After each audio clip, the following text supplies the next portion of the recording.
Hey books. So y'all, this is my first vlog video slash diary, whatever you want to call it, raw and uncut. So I'm gonna just be honest with y'all. Right now, I'm in a state of my life. I don't know what is going on. I honestly, not to say I never know what's going on, but like right now is definitely a very confusing state. Not really confusing. Let me change my wordplay.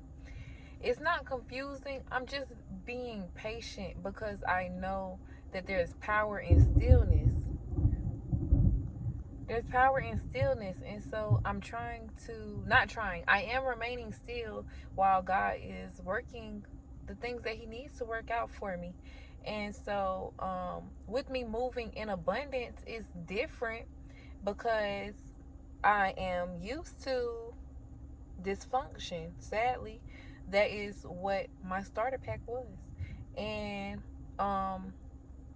going from dysfunctional to functional, because you're never really dysfunctional, you just are almost put inside a box.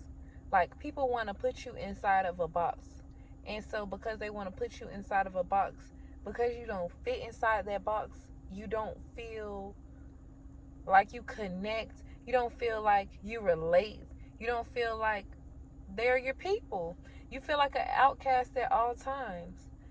But it's not because you're an outcast, it's because God has greater for you, and you have to face the adversity that you have to face in order to get to that greatness. You can't achieve greatness without adversity. That's just like saying you're going to be successful without failing. The most successful people fail the most. And so with that being said, removing fear is the most essential thing. Like, that is what I'm working on, removing fear, false evidence appearing real, because it's already not real. And whatever we are thinking and how we feel about ourselves, we're now creating that in our reality. And so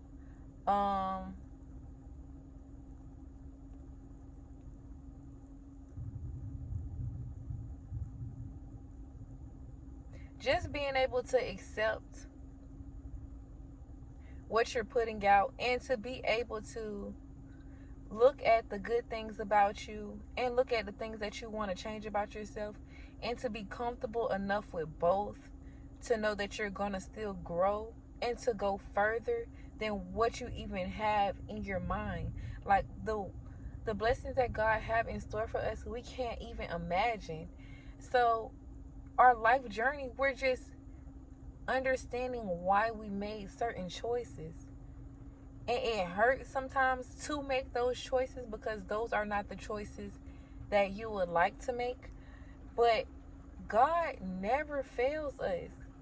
Everything works out for the greater good.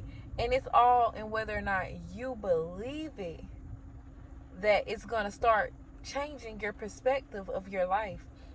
When I started shifting my perspective and unblocking myself, because the only person that's in your way is yourself. Like, no trauma, nothing that anybody said, like, it can affect you, but you're the only person replaying it. The person that said it probably don't even remember saying that to you. And so that's something that I face as well too. Just acknowledging what's my emotions and what's being projected on me, because people will project how they feel about themselves on you, because it's easier, it's more comfortable to sit here and be like, okay, well, you need to do this, you need to do that, you need to do this, you need to do that. But what about you? What about you know? So that's why when I speak to people, I speak about myself. I tell people what I need to do, because in telling people what I need to do, I might be helping them out. I am helping them out, because in some way, shape, or form, they are going to be able to apply the knowledge that I'm giving them. And if they cannot apply it, then they will let it fly. And it's just as simple as that. If it doesn't apply, let it fly. If the only people that take offense to things, to certain topics, are the people who haven't dealt with that emotion or have not dealt with what caused that emotion. For example, raising my kids. With raising my kids, I am unlearning what society wanted me to instill in myself. So I do not have to instill that in them because they already have everything that they need instilled in them. And I'm just giving them knowledge that they already know. I'm helping them relearn what they already know.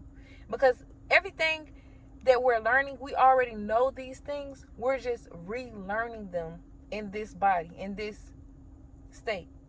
So I'm helping my kids relearn what they already know without confining them to society's standards. And as black women, that is not the hardest thing to do, but it is hard. I almost was going to say damn sure hard, but it is very hard to do because society, they have this picture of us and how we should be and how we should carry ourselves and what we should say and how we should feel and this, that, and the third. But in reality, how can anybody say what we should do or how we should feel when nobody's been in our shoes?